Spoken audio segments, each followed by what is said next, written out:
Hello everyone, and well, it's not welcome to another beer review. I'll be totally honest, I'm not feeling very festive, just with work and other things going on in my life. Just don't feel particularly festive, but in saying that, for the last few years I've not felt particularly festive. And I think one of the things that have helped with that is these god-awful Christmas beers, that are supposed to be kind of, a celebration of the festive period and things like that. And I've always found them so disappointing, to the point is that it's actually had the opposite effect. Instead of these beers making me feel more festive, they actually make me feel less festive. So I thought, well, why don't I go back and do some of the stuff that I used to do in the past? And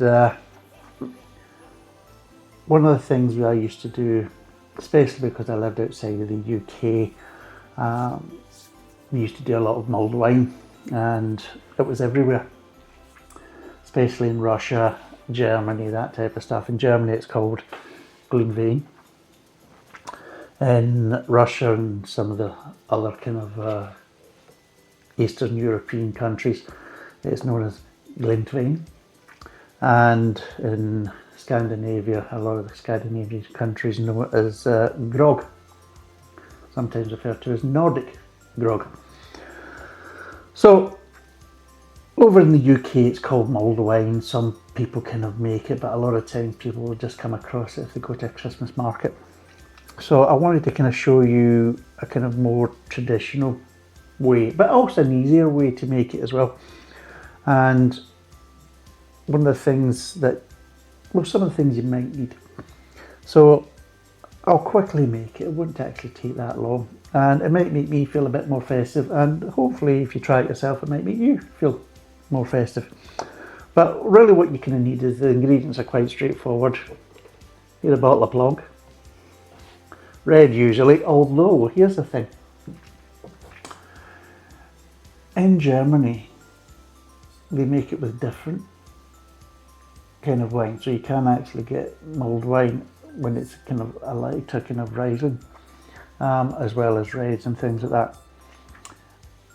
Whereas obviously in the UK we also do mulled cider, but they also do that in different places in Europe.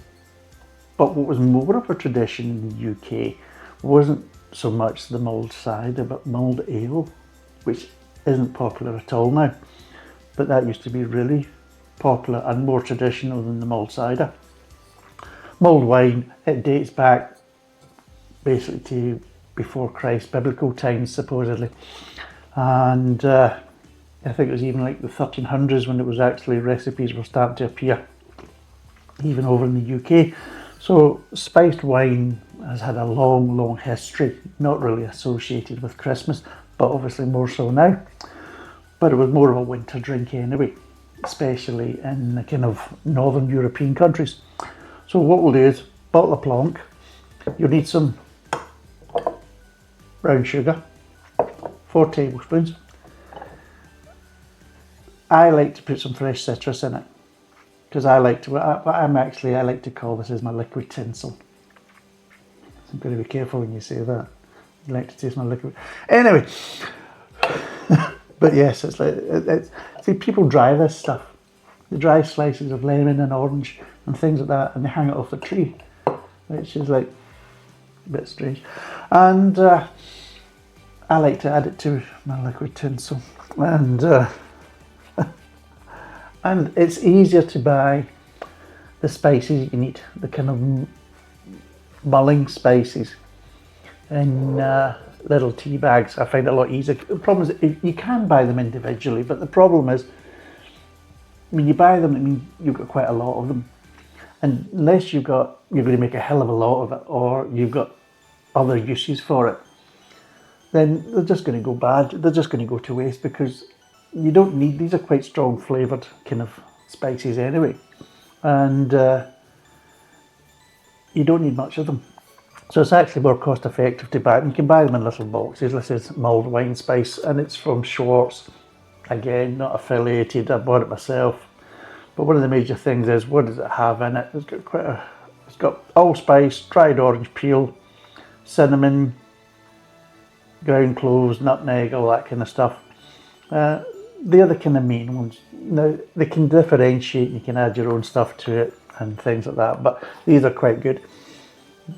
Some basically will say go for caster sugar or white sugar and things. I always prefer brown, and I think it's more traditional with the brown, plus add a little bit of kind of extra kind of flavour to it. And this is what we're going to need. So, before we get started, first things first, the first rule is your plant's got to be drinkable. If it's not drinkable in a glass, then it's not going to be drinkable. When you warm it up, add spices to it, because at the end of the day, these accentuate flavours. They don't improve the flavour of the wine. So you need a good base anyway. Now this one I got in Aldi, it was about £6. There you go. I don't know what make it is. I went for fruitier wines. What I would say is don't go for too kind of heavier, tanned kind of dry reds and things like that. You want a kind of lighter body, but more fruity wines. So I went for an Australian Shiraz. Apparently it's a limited edition. Is that because they didn't make enough of it? I don't know. Anyway, let's see what it's like.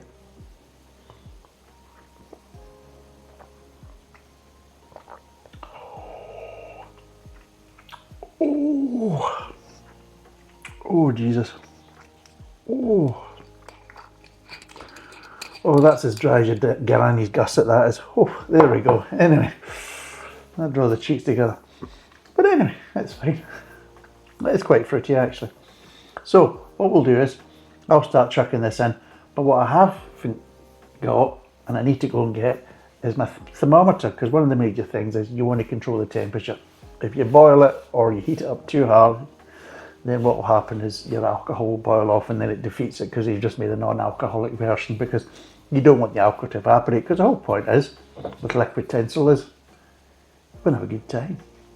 And I've had good times on mulled wine or Glenveigh or Glenveigh in the past. In fact, I remember me and the wife had a right good session in Alexanderplatz in Berlin one Christmas with a Swiss couple. That was some session, by the way. And the problem is that every time you bought the mulled side or the mulled wine, part of the cost was like a deposit for the glass, and if you took the glasses back, then you got money back, you see.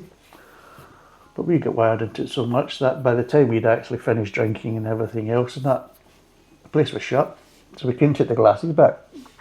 So we ended up taking them back. And then actually, I think they're sitting in the kitchen in Russia. There's about 20 of them, these little kind of Alexanderplatz, kind of, they're about kind of half pint kind of size, you know, 250, 300 ml. And yeah, there's loads of them sitting there because we took them all the way back to Russia because, well, might as well, you take it as a souvenir, you know. But anyway, so yeah, you can have quite a good night on it. Stinking of a hangover the next day, I will testify to that, and so will the wife. But anyway, I'll go and get my thermometer and we'll crack on with this and see what it's like. Back in a moment.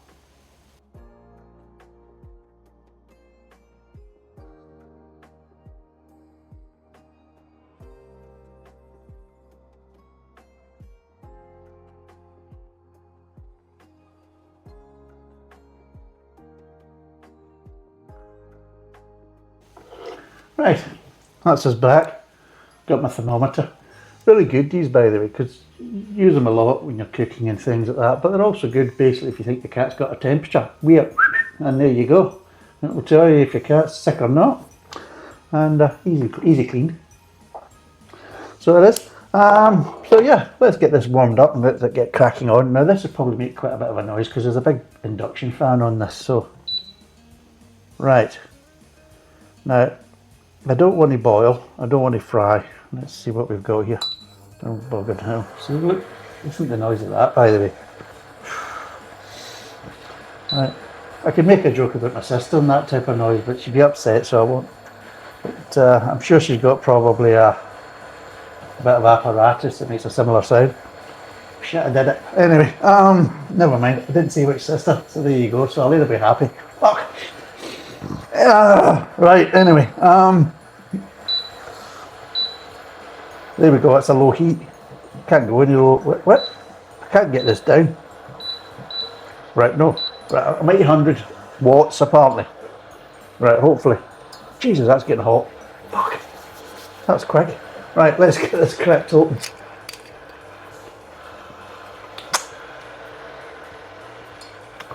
Oh, that would turn your nipples inverted, so it would. Oh, Jesus God, that's a bloody nightmare. That fucking Jesus kicked off like a bastard. How did that go so quickly? Shut up, you. Jesus. But anyway, I've never used this hob before, so it's all new to me. Jesus, that's going radio rental. Right, 800. I'm going to have to take you below 800. Take you at 500 just now. Oh my Christ. That was kicking off like a bandit. Oh, spatula. Do like a spatula. Right. So one of the major things is what you want to do is don't add anything until you've added your sugar, and you want to basically kind of dissolve the sugar. That's the main thing. So this is 4 tablespoons. Weight wise, I can't remember.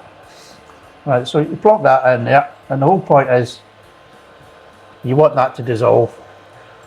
So a lot of times it's okay if you're working with loose spices, but if you're working with little kind of tea bag versions, then my recommendation is don't add anything until you've got the sugar dissolved, because if you're starting to kind of keep stirring it about, there's a good chance this will burst, and then you've got more problems of having to maybe filter all the stuff out of it. Jesus, that's kicking off. Wait a minute here. That's going like Billio. So it is. That's only supposed to be 500. If I bought another load of bloody dodgy shit again. Let's see, here we go. Right, I'm getting 18 degrees there. What are we getting there?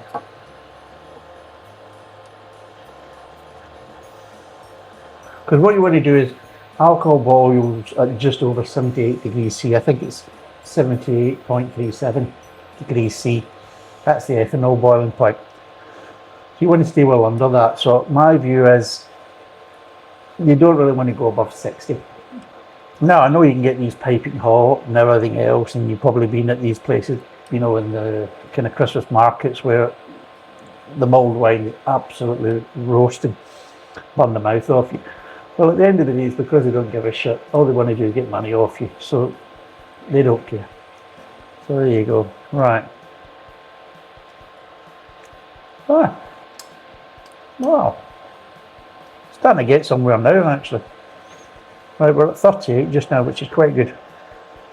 Is that sugar dissolved? It feels like it's dissolved. Saying that did heat up quite fast. Gee whiz. So yeah, let's see what we're getting now. 37. So what I want to do is I'll add the tea bag of spices. That's what the box is for.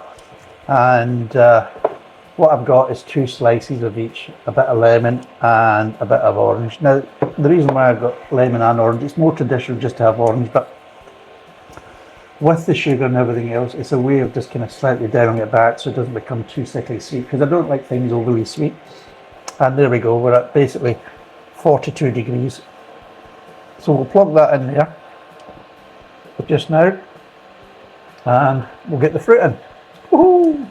Again, don't add too much fruit, because the whole idea is you want to be able to taste the wine. If you add too much fruit, then you'll have problems, because it'll just taste like a fruit punch, really. And the whole idea is it's mulled wine. You're supposed to kind of accentuate the original flavours of the wine. What you're not trying to do is mask the flavours of the wine. It's still supposed to taste like wine. So there you go. But yes, I've just realised I've got no glass, so I'll probably have to just drink out the pot, you know, because I'm thinking, oh, there's my glass. Oh God, I've left that there as well, so I'm going to have to get a glass. So with adding them stuff to their pot, it went down a little bit, but we're now at basically 40 degrees. If you get too closer to the bottom, it shoots up to 48. So it is, but yes. So you want to kind of do this for about 10 minutes. And my view is you want to kind of get it round about the kind of 60 degree mark for about 10 minutes. and then let it cool a little bit. I prefer mulled wine to be kind of warm and comforting, not red hot and stripping the bloody skin off the inside of my mouth, you know.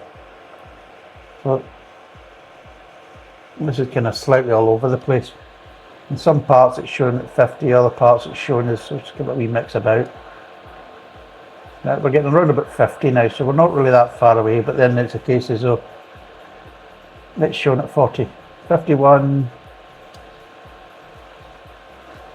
And the whole idea is you want accent flavours. I will be doing a mulled cider as well. Obviously not today, because I've got to drink this stuff first. Won't take long. But obviously I've got to empty the pot, as I say, before I get wired into this. So we're actually all over the place just now. Actually, I don't actually know where the actual heat is in this bloody thing. It's actually showing in. See what it tastes like. Oh, getting that cinnamon there. Quite nice and gentle actually. Quite nice.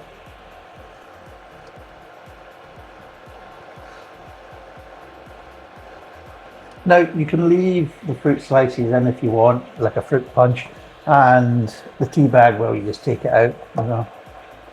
Because nobody likes to get tea bagged and they've got their lips in a cup, you know what I mean? I know I don't. So we're at 57 roughly just now, although it's now showing 53. I think this thermometer is fucked. It's flashing between 57, 56, 55. It's going all over the bloody shit in the shop. That's 54 there, 59 there. What the hell's going on? It needs to go further up, I don't know. I don't know what's going on with this bloody thing. Right, it's 56 there, 56, no, 60 there. Right, what I'm going to do is I'm going to power it off just now and just let it kind of enjoy itself. But one of the major things is don't let it boil. If you let it boil, then by that point is you've nearly probably got rid of all the alcohol, which is fine if you want it kind of lower alcohol and things like that. But at the end of the day, the whole idea is it's supposed to be a warm, comforting drink, and the alcohol plays its part. If it doesn't have the alcohol, then it's not as comforting. I switched this bloody thing off and it's still going. No one shut up.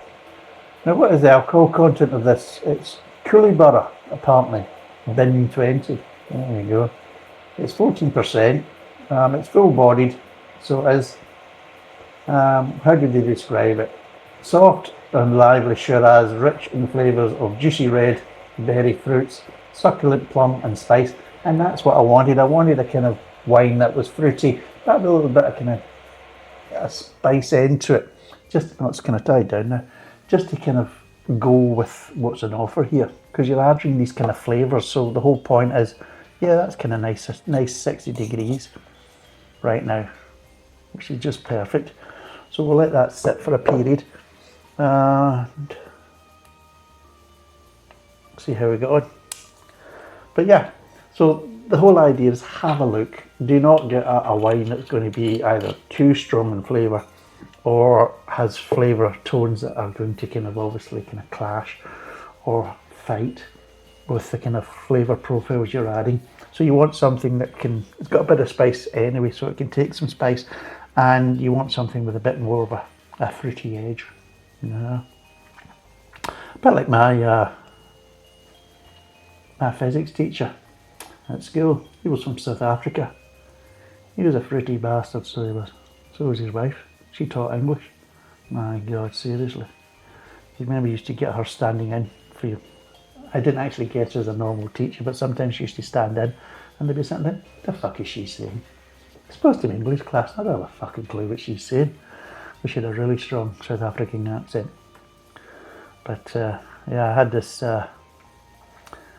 physics teacher from South Africa, and he actually used to call me my nickname in school. Not how much of a pleb he was. He used to annoy me, so he did. I just did not like him. He was a fruity guy, so he was. He thought he was funny, seriously. Funny as a kick in the balls. But it's funny as a dog shit on the dinner table. there's a story I could tell you. But anyway, this is getting there. Let's see. Oh, cheeky boys. And what I like is it's got the bit of alcohol at the end there. I don't basically want to drink a drink that basically has a kind of taste of wine, a sweet wine, because it's got the sugar in it, and you've got too much sugar in it. I don't want it overly sweet, but I want to have that little bit of feel of alcohol at the end, because it's supposed to be wine, you know, that type of thing. And the whole idea is you don't want to overdo it. You get some of these mulled wine and they've spiced it off its tits. You know, it's like these buggers in the craft beer industry where they don't know when to stop with the hops. Well, unfortunately, the same with this type of kind of drink. There's plenty of people who don't understand less is more, and they fire it in like nobody's business. To the point is, it's no longer mulled wine. It tastes like a bloody Christmas cake, you know. It's spiced off its tits. And yeah, it's getting it, as you can see. Well, maybe you can't, but anyway. I'll hold it up to the camera, but as you, oh shit. I want to try and kind of show you this is, as it starts to obviously steep, the little kind of segments of the orange start to kind of swell up. And then of course they start releasing a little bit of juice, but you don't want too much juice. You can give them a little push down to try and get a little bit more juice out of them if you want. But the main thing is, you just want the kind of citrus edge. You don't want it to taste like a glass of Tropicana, you know. So, you want to see what this looks like? I'll fire it back on and I'll let you see what it looks like.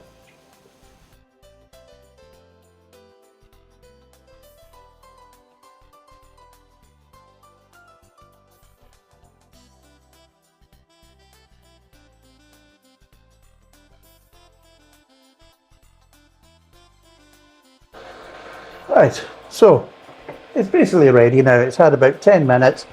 We got up to roughly about almost 65 degrees centigrade.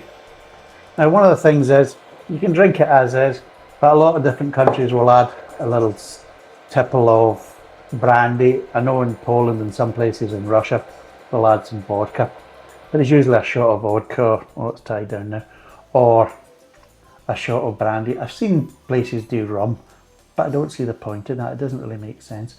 Brandy makes more sense because again, the spirit is made from grape, so you want to keep grape to grape. Grape and grain kind of mixing, not really the best.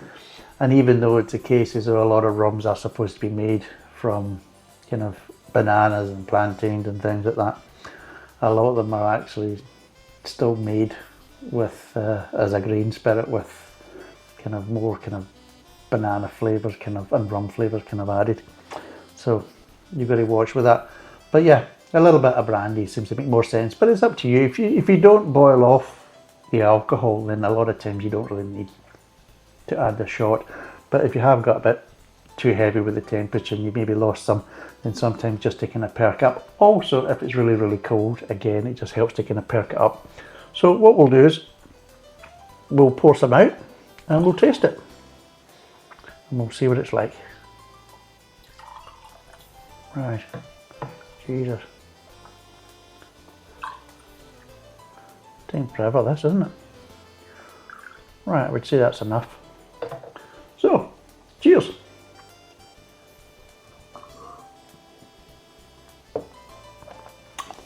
Right, that's actually quite nice. It's got a little bit of sweetness to it,